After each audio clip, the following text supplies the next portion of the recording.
Hi there, hi, good morning everyone. This is Liz Davis. I am a nutritionist and I specialise in digestive health for busy women. I help busy women fix their reflux, heartburn, painful digestion, IBS symptoms, etc.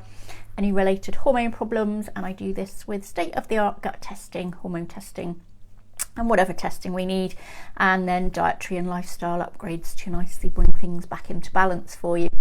So a question that often crops up is my hormone health directly related to my gut health? Well, actually, yes, it is in many ways. So not only do your hormones affect your gut health, but your gut health affects your hormones as well. So definitely a big connection there. And lots of people notice that their gut symptoms get worse. So if you're already suffering with IBS or whatever, these kind of symptoms do tend to get a lot worse around PMS time, around the perimenopause. And that's because estrogen and progesterone just do make your gut so much more sensitive. So you can see issues kind of either arising then or getting worse around those sorts of times.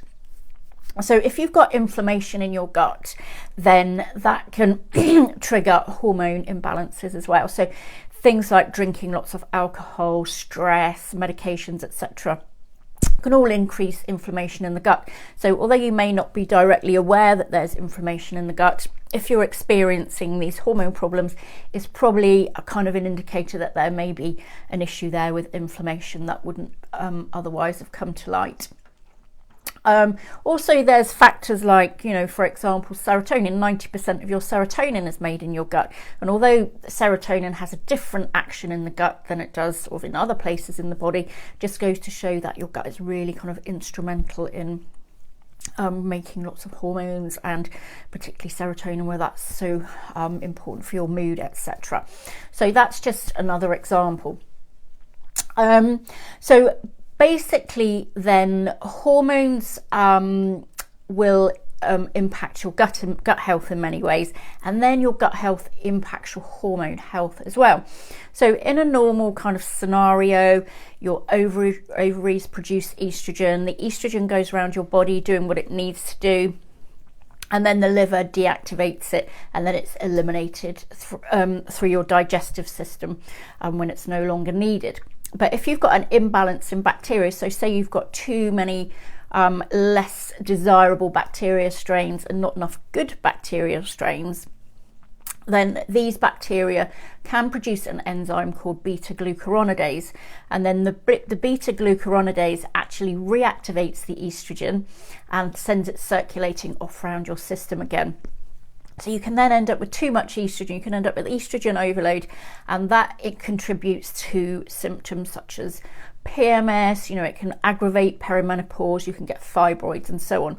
So it's really important to keep your gut bacteria in a healthy balance to avoid this happening.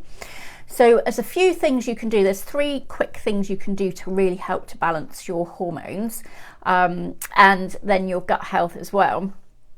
First up, make sure you're eating plenty of fibre, especially cruciferous vegetables like cauliflower and broccoli, etc. Those are really good for helping your liver process estrogen. And of course, they're just great for your digestive system as well. They'll keep your bowels moving regularly and make sure your good bacteria are fed and in healthy numbers. So that's a really good one to do. Eat plenty of high fibre vegetables if you can. Obviously, if you've got issues with FODMAPs, that's going to be tricky.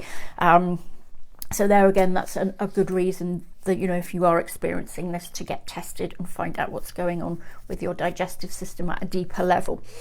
Next up, definitely stay hydrated. That helps your body to flush through hormones and keeps your digestive system functioning optimally.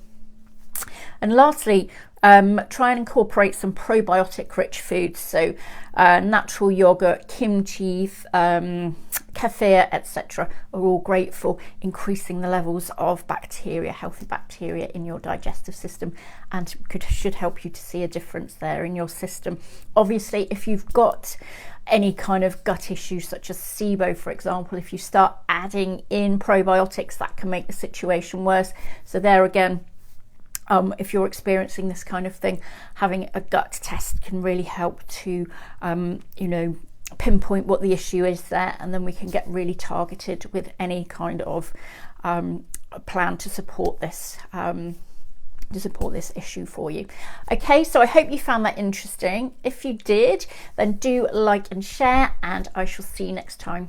Okay, bye.